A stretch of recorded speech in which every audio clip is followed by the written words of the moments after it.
তারেক জিয়া প্রজন্ম দল নারায়ণগঞ্জ জেলা শাখার সাধারণ সম্পাদক মেহেদী হাসান সনির উপর হামলার ও আওয়ামী লীগের সন্ত্রাসীদের গ্রেফতারের প্রতিবাদে গণমিছিল ও স্মারকলিপি প্রদান করা হয়। বুধবার বিকালে শহরের মিশনপাড়া এলাকা থেকে তারেক জিয়া প্রজন্ম দল নারায়ণগঞ্জ জেলা শাখার নেতৃবৃন্দ ও এলাকাবাসীর উদ্যোগে একটি গণমিছিল অনুষ্ঠিত হয়।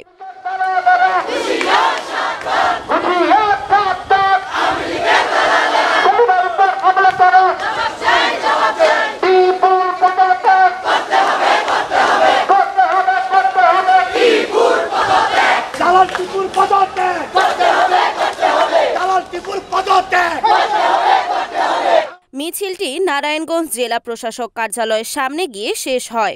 এরপর জেলা প্রশাসকের কাছে একটি স্মারকলিপি প্রদান করেন তারা। এ সময় নারায়ণগঞ্জ আদালত পাড়ায় নারায়ণগঞ্জ মহানগর বিএনপির সদস্য সচিব অ্যাডভোকেট আবু আল ইউসুফ খান টিপুর পদত্যাগ দাবিতে স্লোগান দিতে থাকেন তারা। শেষ হয়। এরপর জেলা প্রশাসকের কাছে একটি স্মারকলিপি প্রদান করেন তারা। দল নেলাইছে বলছে যে আমার ভাসুরে যে মাদক উচ্ছেদ করানোর জন্য এই মহল্লা মিথ্যা অভিযোগ দেওয়া মহল্লা থেকে উচ্ছেদ করানোর জন্য আমাদেরকে বলছে। আমরা মানি নাই জন্য আমার ভাসুরকে প্রথমে মারছে। তখন আমার দেওয়াটা যখন আমার যে দরজার সামনে মারে, আমার দরজার সামনে মারানোর সময় আমি আগাইতে গেছি, পরে হুসেন আমার চুলের মুঠি ধরে আমার তলপেটে লাথি মারছে।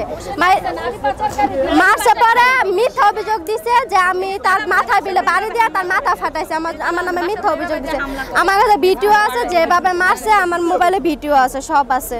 এটার বিচার চাই। আমার দেওয়ার ভাসুর, আমার স্বামী, আমরা বাচ্চা নিয়ে 15 দিন যাবত আমরা বাসায় বিচারক হয়ে শুদ্ধ বিচার করতে পারছি। আমরা কেন রাস্তায় থাকতেছি, এক একজনের বাসায় থাকতেছি, আজকে বাড়ি ছাড়া আমরা বাসার ভিতরে যাইতে পারতেছি না। ভয় কোন সময় আবার হামলা দেয়। কতটি লোক আসলো, চাকু, পিস্তল, লাঠি বুটি দুনিয়ার হাতিয়ার নিয়ে আসছে।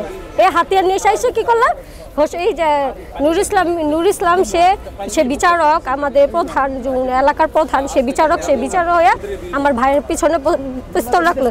পিস্তল রেখে বলতেছে, তুই থামবি, তুই দাঁড়া, তুই কোথায় যাবি না। আমার ভাইয়ের নামাজ পড়া মাত্র বন্যার জন্য নিয়েছে টাকা সবার তো বইলা করে নিয়ে আসছে। নিয়ে আসার পর সে কে আসলো 4-5 জন এসে কি করলো, আমার ভাইয়ের পিছন থেকে বাড়ি দিল।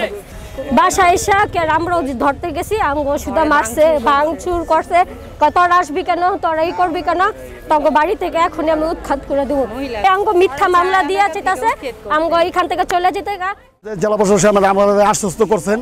আমাদের সামনে আপনাদেরও দেখেছেন মিডিয়া ভাইরা, যে আমাদের সামনে আপনাদের সামনে যে এসপি সাহেবকে অবগত করলো যে এটা দেখো কি করে যেমনি যেটা ভালো। আমি তো বলেছি তাদের সামনে যে আমি যদি মাদকের সাথে সম্পৃক্ততা থাকি বা এর সেবনকারী তো থাকি, আমার পরিবারের ইস্তেমে সই দিবে স্যার, আপনার সামনে আমাকে ইনকাউন্টার করে মারে ফেলবেন।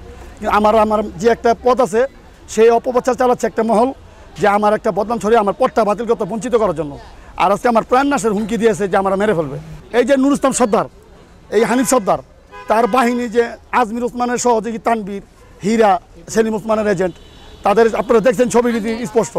আমির হিরণ ব্যবসায়ীর এজেন্ট, বগিচাইদের ভাই, তারপর শকত হোসেন শকু, তারপর এই মোহাম্মদ আরিফ, হোসেন মিয়ার ছেলে আরিফ, তারপর হোসেন, বাবু, নিজাম মিয়ার ছেলে, যারা আমাকে অতর্কিতভাবে হামলা করছে।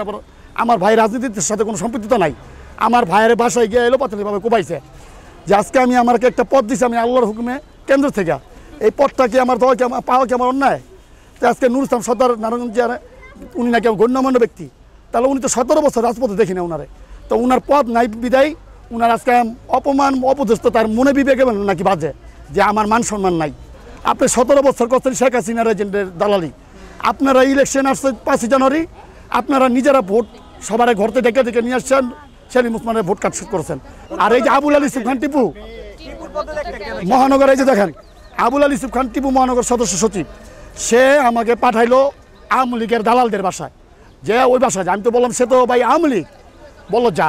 তো আমি গেছি, পরে আমার অপমান লাঞ্ছিত অপদস্থ করে আমার টর্চার করলো। তা আজকে আমার অপপ্রচার চালাচ্ছে কি আমি নাকি মাদকের শেল্টার, অথচ তার আত্মীয় স্বজন কালু মিয়ার ছেলে, নুসরাত মিয়ার চাচাতো ভাই কালু মিয়ার ছেলে মাইগা সুমনের উপরে ইয়াবা সুমন, আপনারা চিনেন, প্রশাসন সুবিধা চিনেন যে এটা কে, ফেন্সি রানা, রাজু মিয়ার ছেলে, তার চাচাতো ভাই। আমি এইগুলির বলছি বিদায় আজকে আমি কাল হয়ে পড়লাম। আপনার কাছে অনুরোধ জানাচ্ছি যে আপনার দয়া করে স্যার সুষ্ঠু একটা তদন্ত করুন। তদন্ত করে যদি আমার এই যে অপরাধের সাথে যদি সম্পৃক্ততা পান, আপনি যে শাস্তি দিবেন আমি মাথা পেতে নেব স্যার। রিপোর্ট সাগর খান, NAN TV, নারায়ণগঞ্জ।